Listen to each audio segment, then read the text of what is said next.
Howdy, y'all. So, today we are picking up with our first video lecture. So, we're going to basically cover a lot of early history, kind of the pre-history, what they call pre-Columbian history. If you don't know why it's called pre-Columbian, it's probably because Christopher Columbus is the European who discovered the New World. But we got to talk about how people first came to this new world, to the Americas, because people were here when Columbus found it. So he wasn't the first. He wasn't even the first technical European to find it. So let's dig in.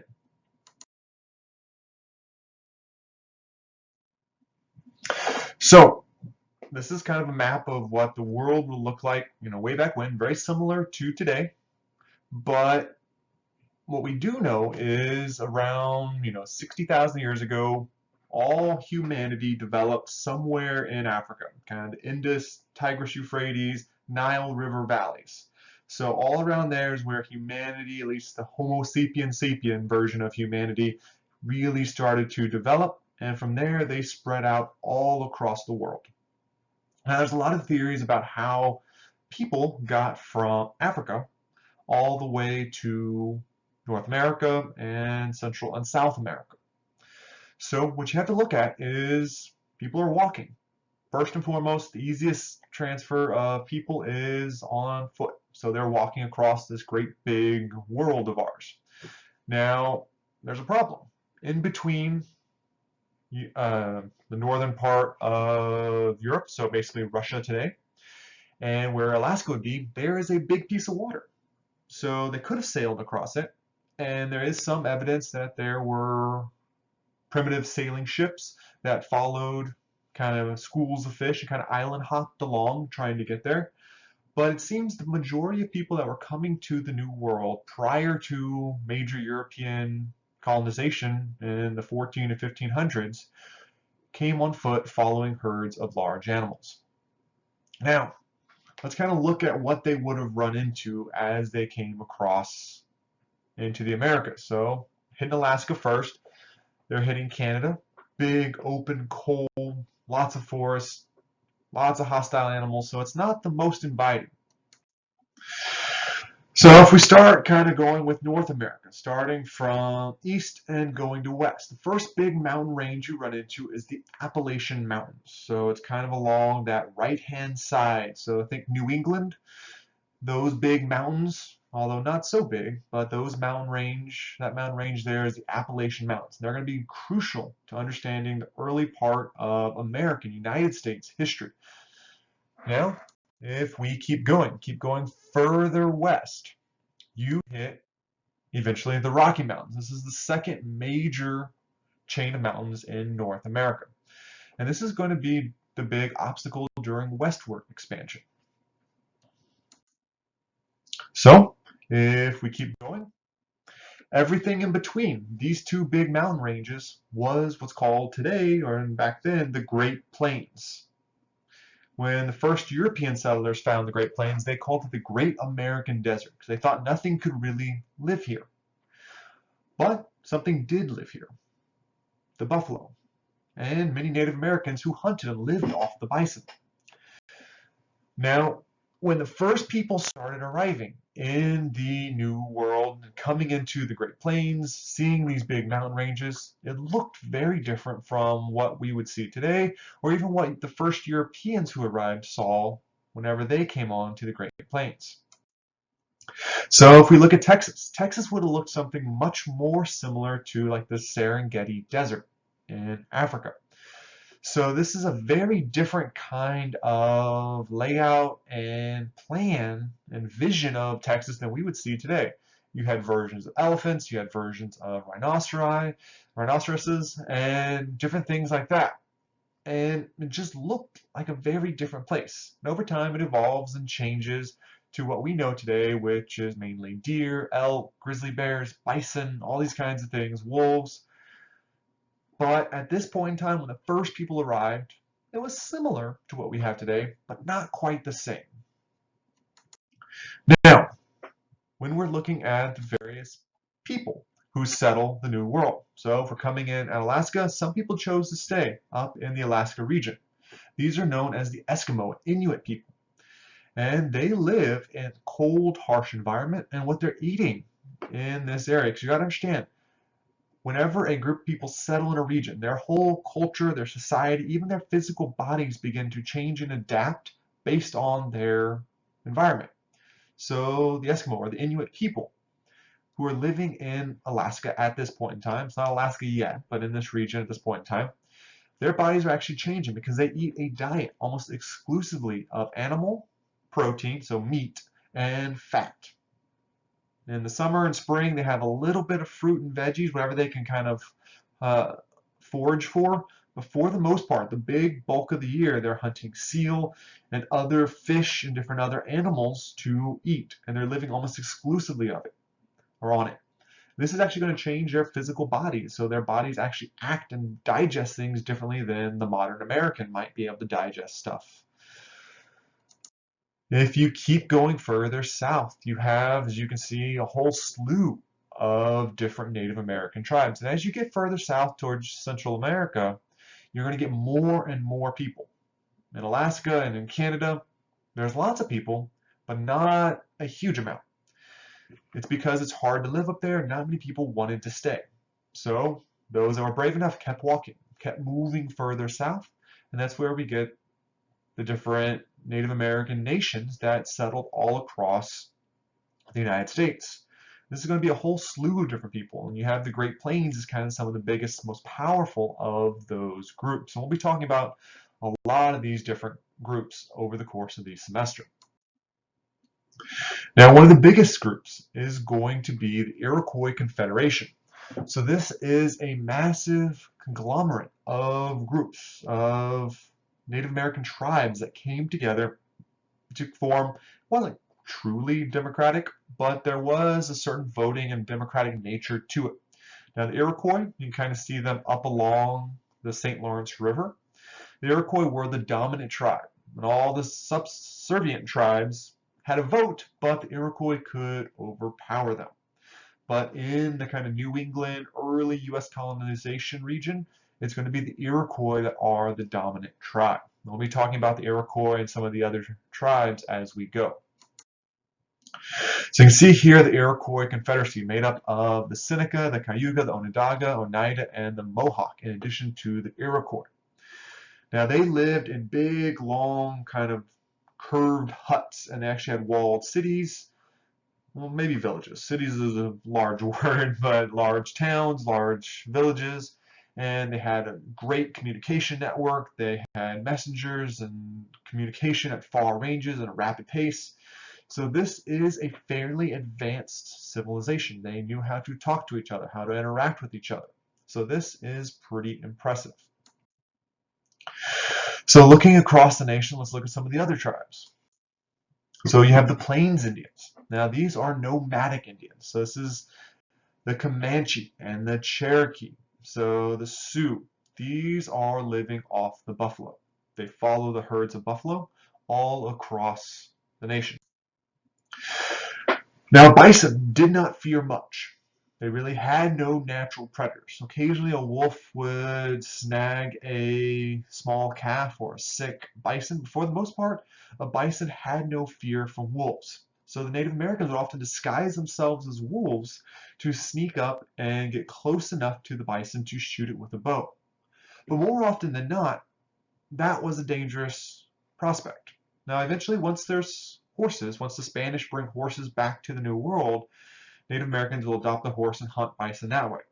But before Europeans arrived, hunting a bison often resulted in driving tens, hundreds of bison off a cliff. So setting fires, causing a stampede, and driving them off a cliff.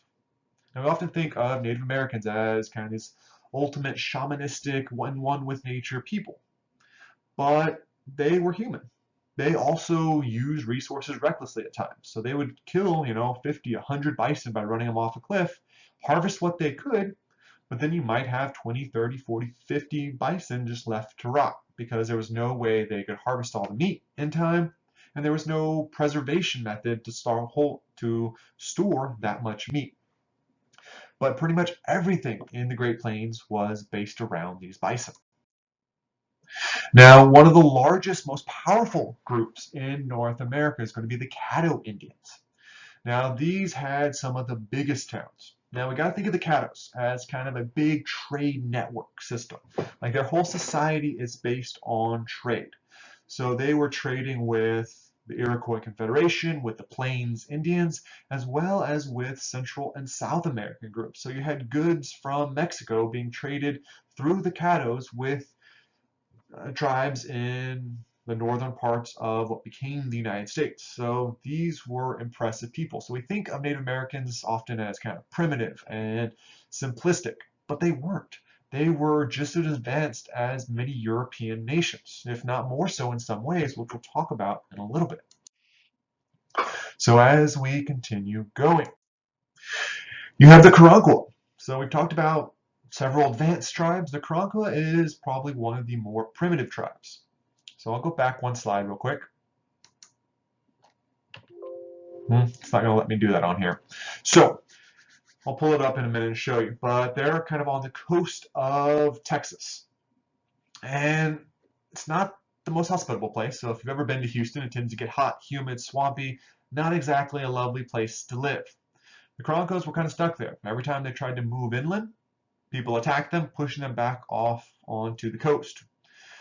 Now, you know, in this swampy area, mosquitoes are always a problem. So they found the only solution they could, which was to cover themselves in alligator fat. The problem is you got to kill an alligator. And taking the weapons they had, alligator hide was kind of hard to penetrate. So they would take long spears and basically stab the alligator right in the eye. Then they could kill it, harvest the fat, eat the meat, wear the fat as kind of a deterrent from mosquitoes. Now picture this, you're covered in alligator lard in 100-degree Texas sun in the middle of summer in the Houston area. Not exactly a fun life. So these guys weren't happy. So when the Spanish arrived, they're some of the first to really adopt and embrace the Spanish way of life, because anything is pretty much better than some of what these Karankawa had to go through. So you can kind of see the Karankawa down over here along the coast of Texas, so down almost to the Rio Grande. Now, if we go further west, you kind of hit the more deserty regions of the United States. And this is where you get the Puebloans, so the big Pueblo societies. So the Pueblo Indians were most noted for the building of their adobe and Pueblo style houses. So they built in cliffs for a variety of reasons. It offered a little bit of shade from the summer heat, but it also was a defensive mechanism. Because if you notice, all the doorways are reached by, or have to be reached by, some sort of ladder or steep staircase, and it provided a defense. Now, this was crucial for the Native Americans of this region because resources were very scarce. So there's always a harsh competition for resources, more so than anywhere else in the United States. Now you can still see some of these ruins today. Now, I have this link up in Blackboard. You can click on it and kind of go through it more, and I highly recommend you do it. If you go look at this map and kind of zoom in on it, this is what Lewis and Clark did, 100, 200 years after what we're talking about. But they went through and they wrote down names of every river, every group of Native Americans, every people they ran into. So we think of it as this great big untamed, unsettled region that America, the United States, began to explore and colonize. But the problem was there were people there, lots of people, millions of people out there that were already settled by the time Europeans began exploring and the United States comes about and we start doing all this. Now, as we move south into Central America, we'll talk about a couple tribes, a couple major groups, but the main one is going to be the Aztec Empire. Now, this is going to be the foundation of what becomes Mexico later on, particularly modern Mexico once it gains its independence. Now, you have earlier groups that preceded the Aztec Empire. So the Toltecs, the Olmecs, and different Mayans, different groups like this are going to exist prior to the Aztecs, but the Aztecs move into the region and very quickly dominate in the period, the 100, 200 years just before the arrival of the Spanish. Now, the Aztecs originally were called the Nahuatl Indians. Now, Nahuatl is a linguistic type. It's a language.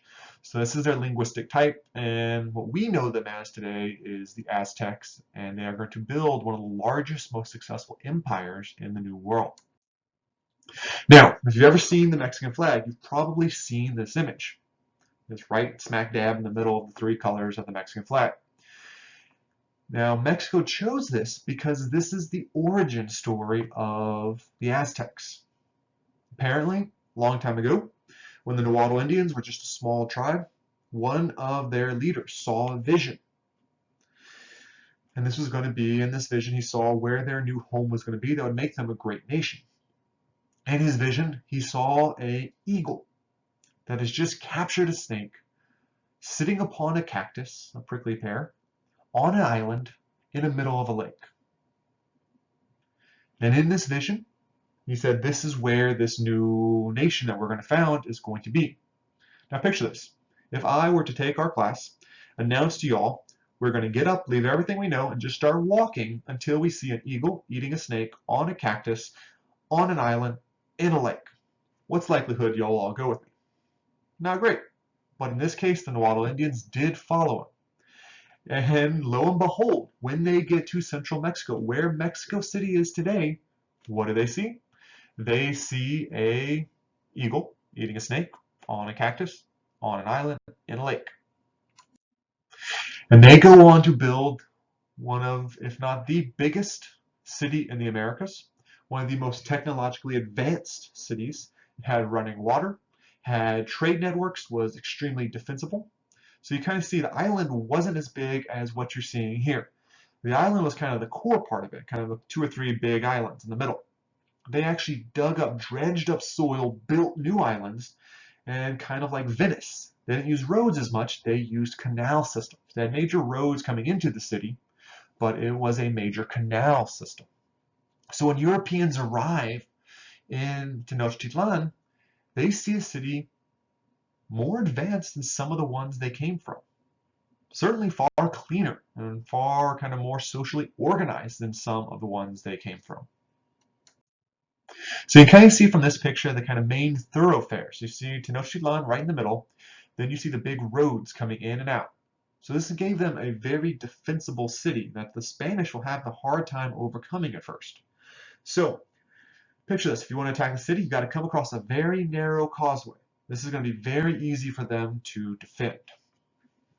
But this is the Aztec and eventually the Mexican origin story. Now when the Spanish arrive, they see this. They see this big city, massive temples, and it kind of shocks them. They weren't expecting something like this. They thought these people were savages. Now some of the Aztecs rituals are kind of savage in some ways because there is human sacrifice in Aztec culture, amongst a lot of other things, but that is one factor. So you can kind of see some of the more grotesque images that were recorded. Now as we go even further south, the Spanish will conquer kind of the other major empire, the Inca Empire, along the Andes Mountains. So what is Chile today? And this is impressive. So picture Mexico City or Tenochtitlan, but way up in the mountains. So this is truly impressive. Now all these empires and cultures were in communication to one degree or another with each other. They didn't necessarily like talk every day, but they did know about each other. They did have occasional trade with them. So like the Inca would trade with the Aztecs might trade with the Caddos might trade with the Iroquois. So there is some knowledge of other peoples. There's no knowledge of Europeans or Africans or Asians, but there is knowledge of other Native Americans. So there is a lot of very impressive things. So this is kind of artwork that was done by carving into the ground to make these giant images. This is just one of them. Now, they didn't have balloons to float up into the sky. They didn't have planes. They didn't have to do any of this. So they were doing this, drawing these images in their head, recreating them on the ground to kind of mimic what they saw in their head without any kind of ability to check to see if it actually looked like it. And some of these become very impressive over time. Now, this is very interesting. So when Europeans kind of first came into places in South America, they were running into massive rainforest, particularly the Amazon rainforest. And they couldn't, the first explorers reported all these big cities and all these people. Then the second wave of explorers came. They couldn't find any of these cities. So they thought they just made them up, that they never really existed. But what had happened was when the first explorers came, they brought disease with them unknowingly, killed a bunch of these peoples off, and within the decade or two in between the rounds of explorers, the jungle had overtaken many of these cities. Now, what's happening in South America and Brazil and in a lot of the Amazonian regions is there's a lot of slash and burn agriculture where they're burning down the forest, so we're finding some of these old cities. But less destructively, there's a lot of new imaging technology that's allowing us to see a lot of these cities without tearing down the forest. So what we're discovering is a lot of these earliest reports of Native American cities in the Amazon really were there. We just couldn't find them because we accidentally, as Europeans, killed off a bunch of them, and the rainforest, being so robust with life, overtook the cities, so when we looked for them, they were hidden under the foliage of the rainforest. But this is what is really cool. It's 2020 and we're still finding out new information, new connections about Native Americans and about who these people were and where they came from, what they were doing before Europeans came. So we like to think we have all the answers, we know the history, it's hard, set, done, we've got it. But we're really, every year, every 10 years, every 20 years, we're finding a whole big new piece of information that changes the whole story. So like what we're talking about today is our best guess. We have a pretty good, fairly accurate understanding of what's going on, but in 5 years, that might change. In 20 years, that definitely will probably change as we get new information and we see new connections that we couldn't put together before. So a little bit about Native American cultures. Now we're going to kind of generalize wildly here. We don't have time to go piece by piece, talk about each individual tribe and nation and different group and talk about their individual religions. But we will talk about some generalities that were typical amongst most Native Americans.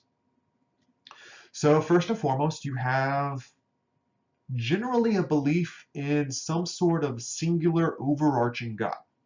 This might be the Great Spirit, this might be the sun or the moon, but usually there is one dominant spirit, one dominant God, if you will. Now, there might be other minor gods and other spirits and religious images, but there's usually one great thing, one overarching thing. So, in that way, it is similar to kind of the big monotheistic religions of the West, like Christianity and Islam and Judaism and stuff like that. But not the same kind of gods and everything. Theirs is more focused around nature, kind of a nature-based image. Now, on top of all of that, you have an animism aspect of it. So animism is the belief in some sort of animal iconography. So this gives kind of power to the animals that they're interacting with. So the bison or the fox or the coyote. So coyote was a big trickster in many Plains Indians and South American or Central American Indian cultures. So you see this kind of same thing in Africa with Anansi the spider. So you see the kind of similar things, or monkey in China. So you see the similar characters amongst these different cultures and all the different religions, but you see kind of similar trends. Now, another kind of interesting thing is women played a much more dominant role in many Native American societies than what we see in European societies by the time of colonization. So women tended to have more autonomy. They tended to have a little bit more control. We'll talk about this when we get to North American settlement. But women have a certain power over Native American culture that many European women don't exercise. Now, one of the big problems is when they created their origin stories. So whenever they tried to decipher and divine where they came from, where all these people came from, they were operating on the premise that it was only Native Americans. That's all the people they had met, that's all the people they had heard about. So the Iroquois, in their Native American story, I'll read it out to you real quick. They argue that before man came, a pregnant woman fell from the sky and landed on the back of a turtle and had two sons, one evil and one good. And from that time, there was always a conflict between good and evil. They did not flee from evil. You either had to trick it or buy off the devil. They had special masks you would wear when dealing with the dead or evil spirits in order to trick them and keep them away. However, after interaction with Europeans, some of these stories don't fit, and groups like the Cherokee. So the Cherokee are going to be crucial to our story. They're going to have a lot of interaction with the United States. So the Cherokee actually changed their origin story, and it kind of modifies to adapt and make sense of Europeans coming in, of Africans being brought in. So the Cherokee origin story was revised after Europeans and Africans get here. They said the Great Spirit made man out of bread. So when the Great Spirit first tried to make man, he made him out of bread, but took him out too early. And this was the white man. This was Europeans, so he wasn't quite perfect yet. Then, keep in mind, it's from a Native American perspective. Then the Great Spirit tried again and left the bread in too long. And this made the African, so it was too dark. Then tried a third time and made the Native American, got the bread just right. So you see them trying to adapt and evolve and kind of cope with these changes. Because picture this from a Native American perspective. So say you're a Cherokee or an Iroquois. You spent your whole life seeing people that look generally similar to you. They speak different languages, have different religions, but generally similar to you. Then you see a white guy walk up and try to talk to you. So you've never seen a white guy before. And then 10, 20, 30 years later, you see a black guy being brought in by another white guy. And now you're really confused because you're like, okay, you start making sense of the white guy, and then they bring a black guy in too. So now you're trying to figure out how you fit into all this, how these new people fit into your world. So this is kind of the fast and dirty pre-Columbian history. There's more of it in your book, but we'll stop there for today, and we'll pick up with the next video next time.